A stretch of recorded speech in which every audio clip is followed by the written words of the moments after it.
Je te montre l'installation d'un petit bébé dans le Hoodie Carrier 2 avec les bretelles en H. Prends ton porte-bébé et règle sa largeur ainsi que sa hauteur selon la taille de ton bébé. La largeur, c'est le tablier qui coulisse sur des sangles avec des scratchs, tandis que la hauteur, ce sont deux sangles situées sur le côté du tablier, sur l'avant, qu'il faut resserrer à la taille de ton bébé. Tu prendras ensuite le porte-bébé avec le tablier vers le bas et tu places la partie des réglages contre ton ventre, contre ton abdomen. Il faut mettre la ceinture suffisamment haute pour un petit bébé, au niveau à peu près de ton nombril ou sous ta poitrine.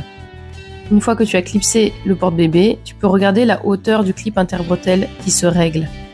On attache ensuite les bretelles à la ceinture pour un petit bébé et donc on va d'abord passer chaque sangle dans la petite bande de tissu qui se situe sur le côté de la ceinture comme tu le vois ici. Cela permet que les sangles ne viennent pas sur les jambes de ton bébé quand tu remonteras le tablier. C'est vraiment super pratique.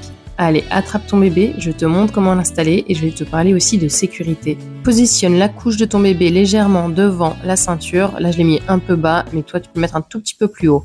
Remonte le tablier sur le dos de ton bébé et fais bien attention à toujours le tenir pour éviter le risque de chute. Enfile chaque bretelle.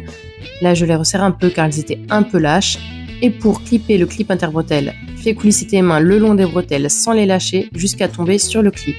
Attention, il faut vraiment que ton porte-bébé soit serré. Ici, je te montre, s'il n'est pas serré, ça ballotte vraiment trop. Donc, tiens ton bébé et resserre chaque bretelle. Il faut que tu puisses passer à peu près une main à plat entre ton bébé et toi lorsque tu te penches, mais pas plus. Je mets les mains du bébé près de son visage. Et maintenant, je vais le mettre bien au fond du tablier pour que le tablier soit le plus tendu possible sur mon bébé et qu'il soit bien calé. Vérifie que le dos de ton bébé soit bien maintenu et ses voies respiratoires dégagées. Une fois que tu as serré les bretelles, il est possible que tu aies du mal à attraper le clip interbretelle. Pour le faire remonter un peu, il te suffira de desserrer à nouveau les bretelles. Je te conseille de le faire avec les réglages qui sont sur l'avant pour engager le moins de mobilité sur tes épaules et les préserver. Tu peux donc déclipser le clip interbretelle et attraper ton bébé.